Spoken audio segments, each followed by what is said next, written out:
as the title says, we are unboxing a TAC 41P. Well, about 6 months ago it was TAC 41, but now it's TAC 41P because there's now two versions. I will be, obviously, as it says, unboxing the polymer version. That's what the P stands for. The other version is an aluminum version, which is quite a lot more expensive, about 240 euros. But then you get an aluminum body with a foldable stock, so it's a more tactical look. They are interchangeable, so if you have one or the other, you can get the body for the other version and swap it over.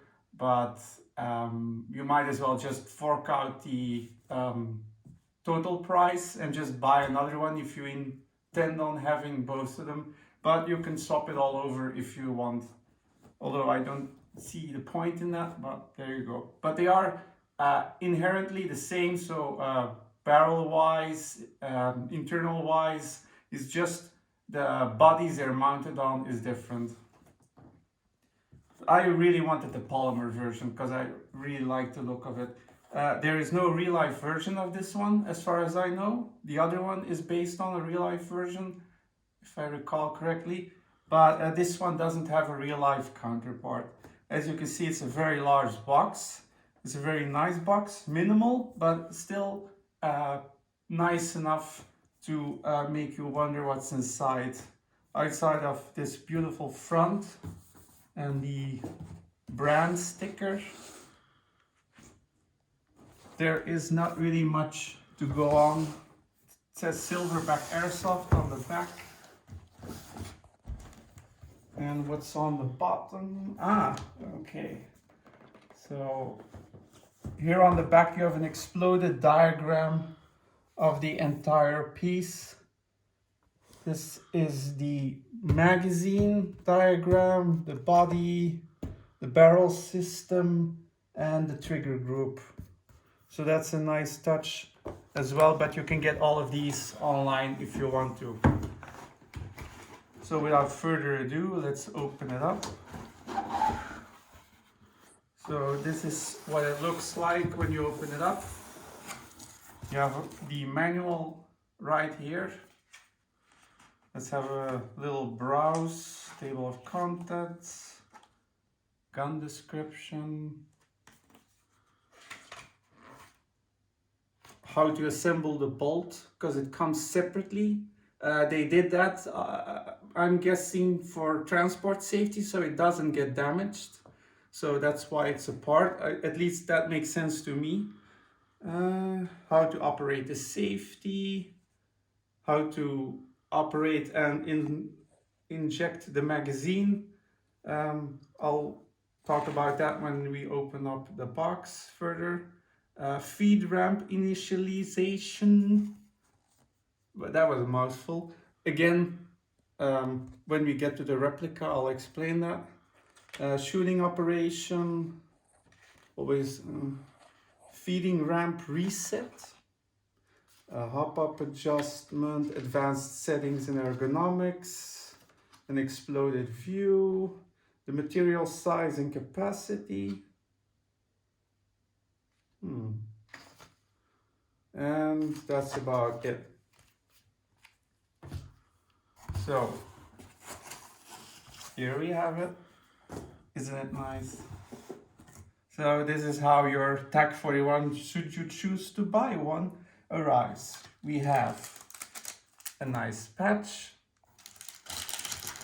We have butt stock spacers, because that's what you call the back of the replica. What the hell is that?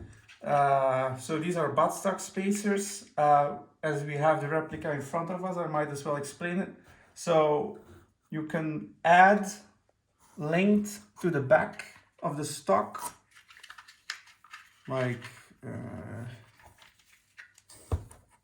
so, and therefore you can adjust for the length of your arm to make it comfortable for you.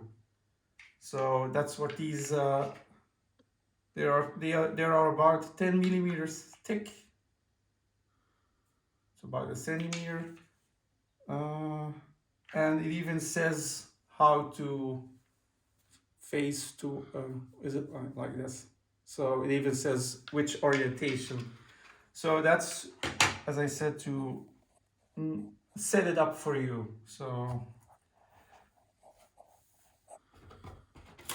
we have a very funny sticker that says read RTFW, which supposedly stands for Read the Fantastic Manual. But in the past, with the early versions, it actually said read the, well, you know, manual. But they can't say that, of course, you know, lawsuits and all that. So they made it fantastic, but everyone knows it stands for something else. But it is very important to read the manual for this one. Otherwise, you might do stuff wrong. And then we have our bolt assembly. So you can even see the spring inside. We have a very nice tactile knob. And of course, all the rest that's inside, like the piston and all of those. Now, a very handy tip, should you choose to buy one, is take it apart, this. Now, why? Because it's kind of, at least that's a tip someone who has one or actually has two gave to me, is to open it up, clean it and re-grease it, because they fill it with heavier grease, he said, because to protect it during transport. But either way, it might be worthwhile opening it up and cleaning and re-greasing it, because you don't know how long it's been on the shelf. Did you buy one that's just been restocked, or did you buy one that's been on the shelf for 9 months? Either way, it's in your best interest to open it up and re-grease it if you don't have the experience to do that. There are plenty of people who can help you with that. Or the store you bought it from. I bought it from Skirm Shop. Skirm Shop Netherlands, but there's also UK, ES, Spain. And then we have this little thing underneath the sticker, and that's actually the pin to lock this in place. Because otherwise, well, if you cock the sniper, your bolt will just come off. So that's what this little guy is for. And then we come to the main piece, the replica in question. Weight-wise, it's about 2.2 kilograms. Now that's without anything on it, so it's not that much, but it still feels quite substantial. We have this nice tapered barrel. If I hold it like this, maybe you can see it, that it tapers a bit. You can get other barrels, so this is the one it comes with. There's also a fluted one, which makes me think of umbrella stands. So basically has like fullers, like in a blade on each side, which in my case makes me think about umbrella stands. So that's not gonna happen. The other one is a twisted barrel. So that's just like a Twizzler, if you know what a Twizzler is. That one you can get as well. So those are your three options. Lengthwise, this is a 510 millimeter outer and inner barrel, but you can get obviously other sizes. Outer barrel wise, you can get, this is a 510, as I said, you can get 430 and 330, but then it's shorter than a standard AEG, so I'm not sure why you would want to do that, but hey ho, 330 is an option. At the front, underneath this cap, we have a, there we go, squeak, squeak, squeak, squeak, squeak, a metal 24 millimeter And here we have our barrel poking out a little bit. So 24 millimeters, but there are adapters to change. Always be sure to, come on, this is always a tricky part. Always try to find the thread and then don't force it, because otherwise you'll damage stuff.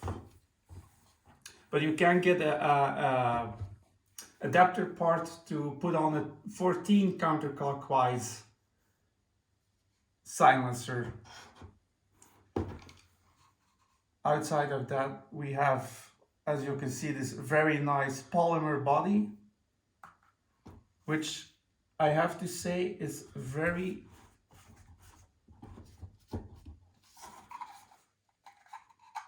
outside of this noise, obviously, when you go over your fingers.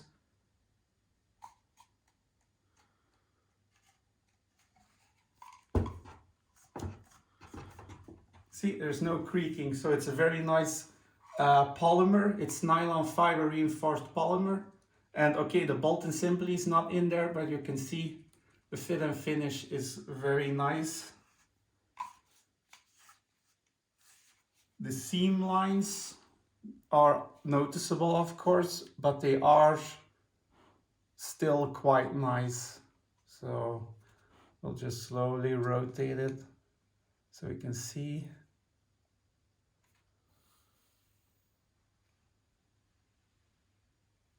And then if we turn it around,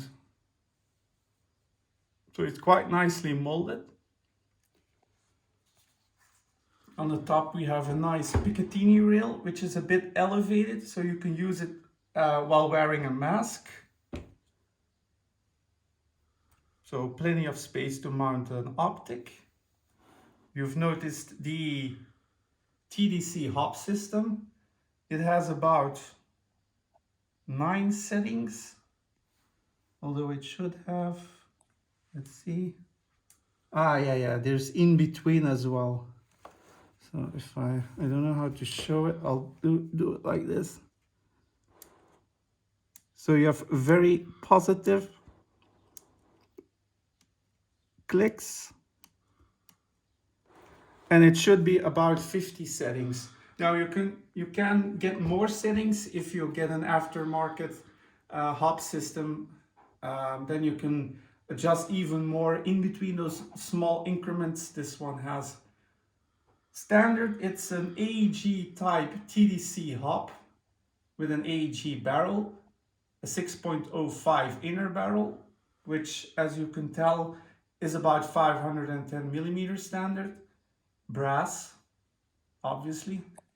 But you can change it to stainless steel barrel, either longer or shorter, as I told you, with the outer barrel.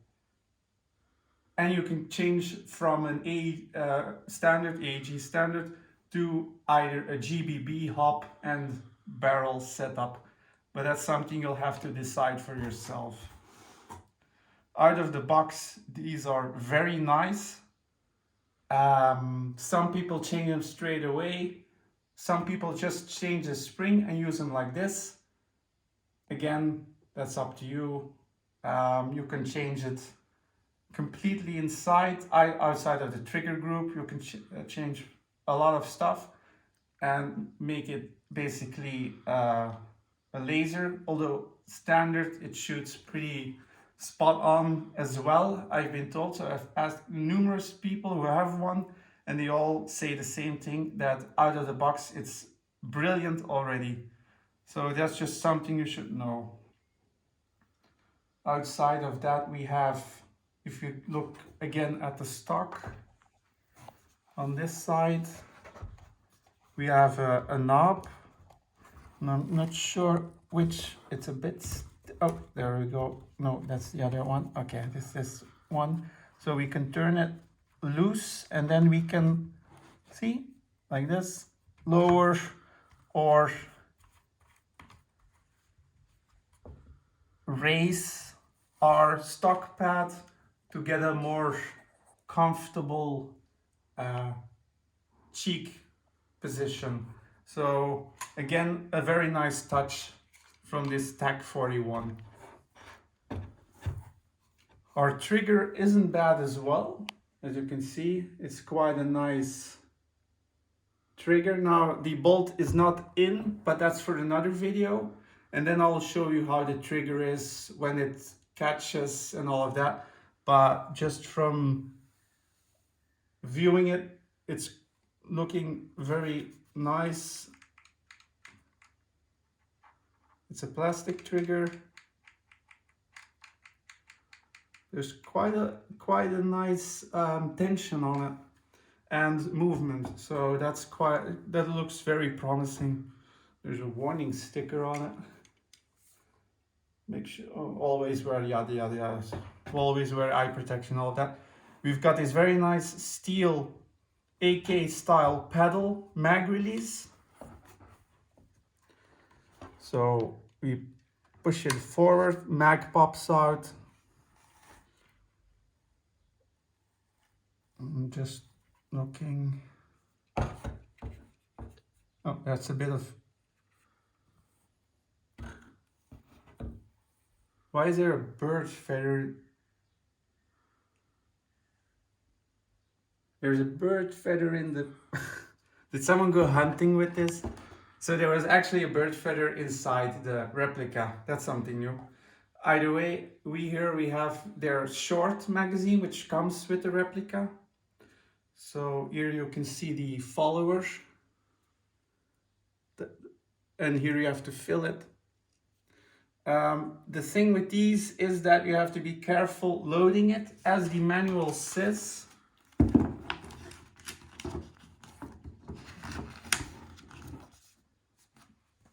Be careful loading it, because otherwise all your precious, expensive, high weight BBs will come flying out. So do practice on this, maybe with like 0.2s, the cheap ones, or cheap BBs, and try and practice how you put it in, because otherwise you'll vacate a lot of your expensive BBs. Let's see, front end in first. You can see a little bit of the feed ramp. So that's the, maybe, I don't know if you can see it, the red part.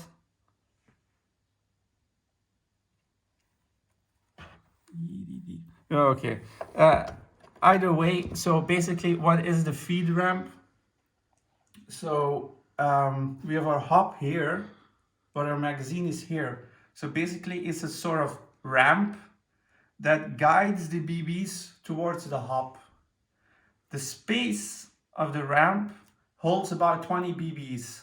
So when you put your mag in holding 48 BBs, 20 of them will go into the ramp, and then your mag will only have 28 left in them. So what they advise is you fill the mag, you put it in, you take the mag out, you fill the mag back up, and then you're ready to go. That's what they meant by priming the feeding ramp. Also, once you're done playing,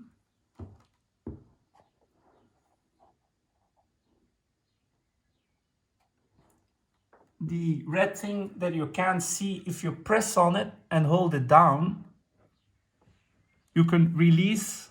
Sadly, I can't show you it, but if I hold it, it's located about here. If you press that, you can release the BBs in the feeding ramp. So something to keep mindful of. That's why it's so important to read the manual. The manual. Let's see. Did we go over everything? Yeah, so we have, actually, there's not much. The only place where I can maybe push it a little bit inwards is here, but I'm having to put on a lot of force. So it's very nice quality, and as you can tell, the fit and finish is very nice. Outside of that, we have our safety. I'm not sure if it actually works.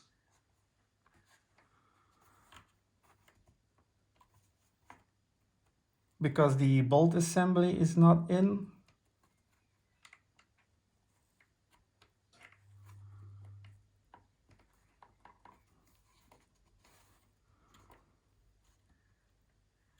Yeah, I'll have to look into that, but obviously it's something to do with being the bolt assembly not being in it. But now you can see where the or how the safety is. So it's a function like that. But it was an unboxing, so I'll be going by the time I make the second video, I'll figure out the functionality of the safety. But now you've seen it already, so that's something.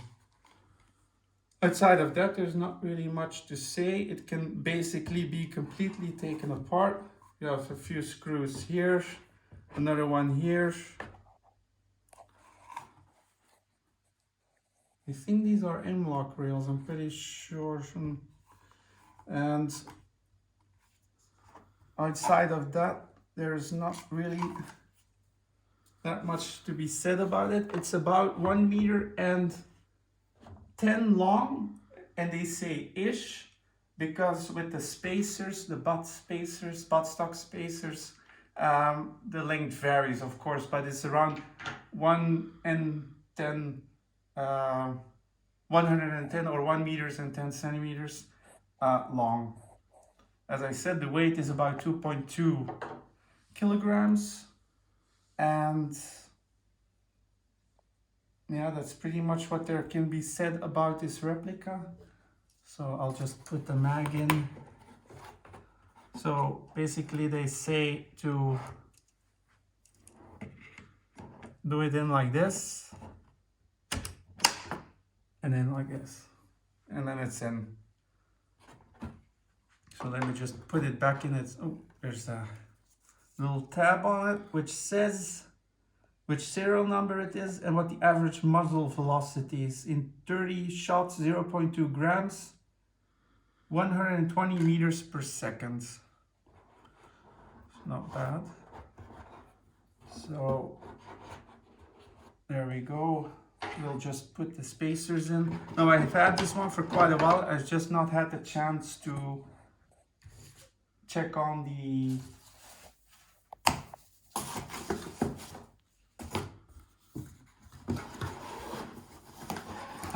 replica itself, because I've been quite busy with my personal life. But that's the replica. Now this is the part I was trying to show you. This is one part of the feeding ramp which you push on to release the BBs. With the first generation, these tended to break if people forcefully pushed in the mag, then this would break off. They've changed it, so this is a newer part and a stronger part. This one should have that part because it's a more recent restock, but either way it was like not that expensive, so I bought it anyway. So if it would break, I would have it, but normally it shouldn't be necessary. And that's pretty much it for the unboxing. Now, just as a short afterthought, I will show you what I bought alongside with the replica. I bought a stronger spring. Let's see, the standard spring is, where is it? Here we have 60 Newton, and this is 120, so it's quite a lot beefier. Feeding ramp part, a 430 twisted barrel, but I'll first look how it looks with the stock barrel, but that's an aftermarket from Silverback themselves, a twisted barrel. So you can see it a bit, that's the twisted. I also bought a shorter inner barrel in case I go with the shorter outer barrel. I bought a DTSS, so that's their make of silencer. They are very effective. They're just a bit beefy, as you can tell from just the box. Again, this will be shown in a later video, just so you know what I bought. They come in two lengths, so this is the shortest one, although it doesn't differentiate that much. Baffles, so these are the foam fillers to go inside the silencer for the actual dampening effect. And 4 more short mags. Now you can get the longer mags, so they stick out a bit like in a M4. Those are around 120, but what I've noticed is that some people get feeding issues with those because people tend to grab the mag like with an M4 and then it sort of tips and then it causes feeding issues. So I've read, not experienced myself, but I thought I'd put it out there. Generally, I prefer the shorter mags, aesthetic-wise and just usability-wise. I find them, even though I've not used it yet, just makes more sense to me. But again, personal choice, buy what you like. But with the replica itself comes one short 48BB magazine. But just so you know, you can get the 120 mags in different colors. These only come in one color, the short ones. The other ones come in the corresponding colors of the replica. As you may have noticed, and I didn't tell you of course, this is an OD green one. You can also get a black one, a tan one, and a wolf grey one, which is, well, sort of battleship grey, like the battleship cruisers. Just think of it in that direction. And then of course, no sniper rifle is complete without a scope. So I went with a Crossfire. There are many versions of this. If you watch the Crossfire video, there are of course cheaper options. You don't have to get a Crossfire obviously, but I'm very much Vortex minded. So that's why I went with a Vortex scope. So there we go, that's everything. So I'm looking forward to putting this all together and showing you more of the functionality of the piece and all the details. So I hope you've enjoyed the video, this unboxing, albeit a bit long.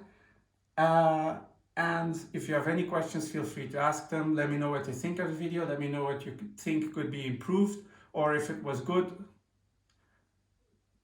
Any interaction is more than welcome. So take care and always feel free to ask questions. I'll do my best to reply on them. I hope you've enjoyed the video, and as I said 2 times already, take care and have a nice day or evening. Bye.